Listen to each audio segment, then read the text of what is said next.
Assalamualaikum warahmatullahi wabarakatuh.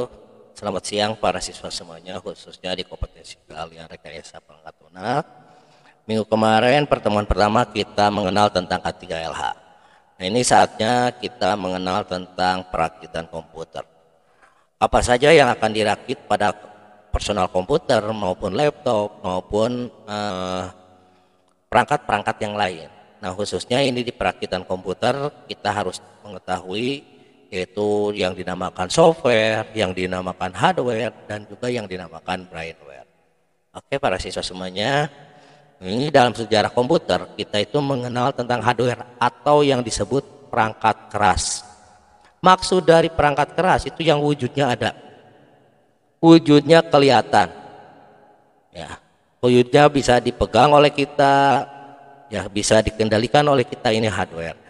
Seperti personal komputer ada yang dinamakan layar, ada yang dinamakan keyboard, ada juga yang dinamakan mouse, itu adalah perangkat keras. Yang kedua yaitu perangkat lunak atau software. Nah, ini para siswa juga nanti akan membuat sebuah software atau perangkat lunak, makanya ini para siswa jurusannya itu rekayasa perangkat lunak atau software engineering.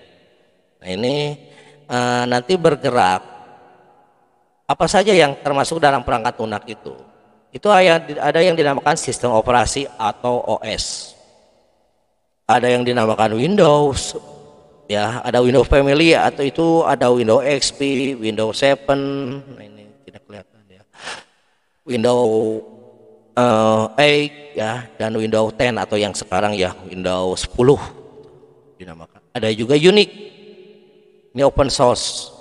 Ini yang bisa digunakan di open source itu yang dinamakan Unix, ada Linux, ya, itu diantaranya Linux tersebut ada Red Hat, ada Ubuntu, ada Debian, dan seterusnya ada Macintosh, ada Solaris. Nah, ini adalah yang dinamakan sistem operasi.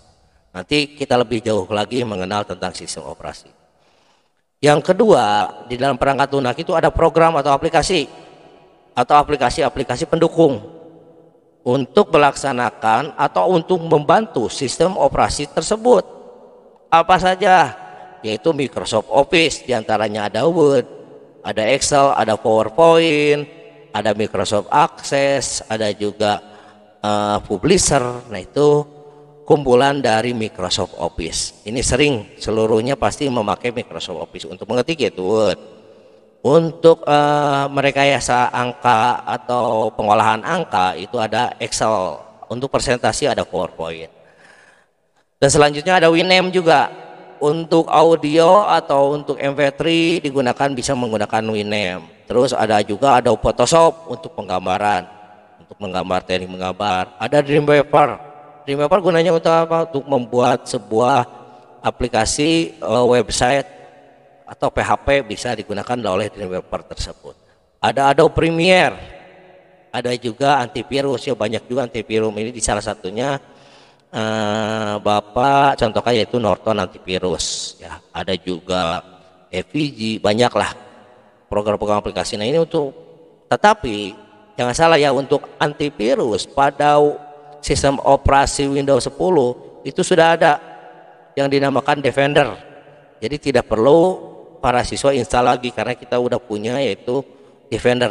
Dengan satu syarat, Defendernya itu harus terupdate. Jangan sampai kita gunakan Defender bawaan dari OS.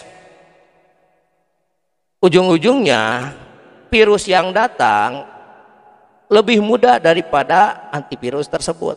Makanya harus diupdate supaya perkembangan dan usia dari antivirus itu tetap muda. Jadi bisa mendetek aplikasi atau virus yang mengancam pada sistem operasi para siswa. Yang ketiga, elemen yang ketiga itu yaitu pengguna, brainware. Siapakah pengguna itu? Orang yang menggunakan perangkat keras dan perangkat lunak tersebut, yaitu kita. Bapak ini sedang menggunakan aplikasi, ya. Aplikasi di sini kita memakai tentang video ini, ya, untuk menerangkan kepada para siswa. Nah, Bapak itu sebagai pengguna dan para siswa juga. Mau dipakai game, mau dipakai online, itu yang dinamakan pengguna. Ya. Itu jadi ketiga elemen itu tidak dapat dipisahkan satu sama lain, yaitu yang pertama perangkat lunak, yang kedua perangkat keras, dan yang ketiga yaitu pengguna atau brainware. Hardware, software, brainware. Oke, cukup ya. Kalau nanti para siswa kurang jelas bisa diulang kembali. Lanjut. Ya. Nah ini ya. Komputer dari waktu ke waktu dulu itu memakai komputer seperti ini ya. Desktop itu seperti ini. Ini adalah komputernya atau casing daripada komputer tersebut, sangat besar sekali. Keyboardnya juga Bapak pernah nih menggunakan yang keyboard itu agak keras ya. Kalau dalam waktu itu sampai bersuara tok tok tok tok tok tok. Nah itu keyboard sejenis itu ya. Printernya juga besar sekali, tapi emang kalau diukur dalam kekuatan yang dulu itu lebih kuat daripada yang sekarang. Dan sekarang lihat lebih tipis. Ini dinamakan PC desktop ya. Casingnya juga lebih simpel ya. Untuk layarnya pakai LED, keyboard dan mouse-nya juga pakai wireless, tidak menggunakan kabel. Nah ini perkembangan zaman. Ini komputer hadir pada saat ini. Yang di bawahnya yaitu laptop. Nah ini laptop zaman dulu. Laptop pertama mungkin ya. Ini sangat tebal sekali, seperti tas lah besarnya, tebal sekali. Ini pointernya untuk mouse-nya di sini memakai, dan di sini keyboardnya juga sangat tebal karena terus LCD-nya juga masih memakai LCD ya. Dan yang sekarang lihat. Untuk laptop yang sekarang itu lebih tipis. Karena kenapa? Sekarang udah memakai yang dinamakan chipset. Kalau dulu prosesornya bisa dibuka, sekarang udah sistemnya chipset. Memori saja atau RAM atau ROM juga itu udah tentunya RAM lah. RAM itu atau random access memory, kalau dulu itu bisa dicabut.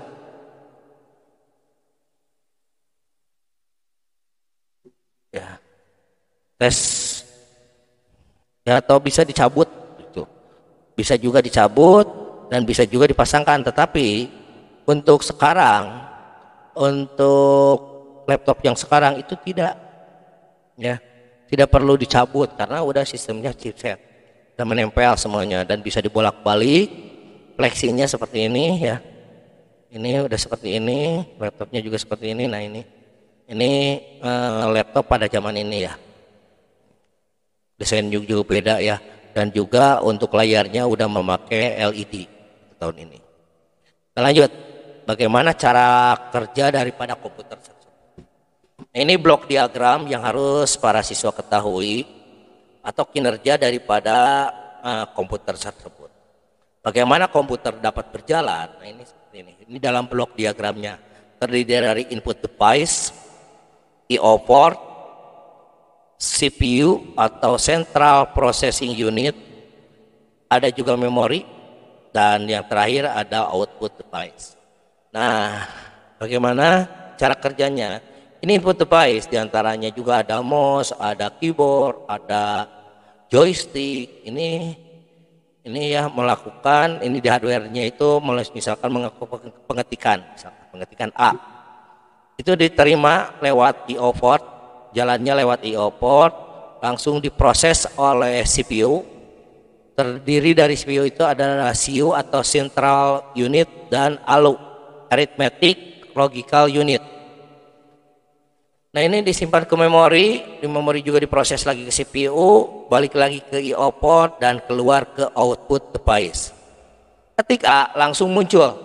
Pertama di layar, yang kedua misalkan kalau menyuruh nyetak huruf A langsung muncul di dalam printer. Itu cara kerjanya.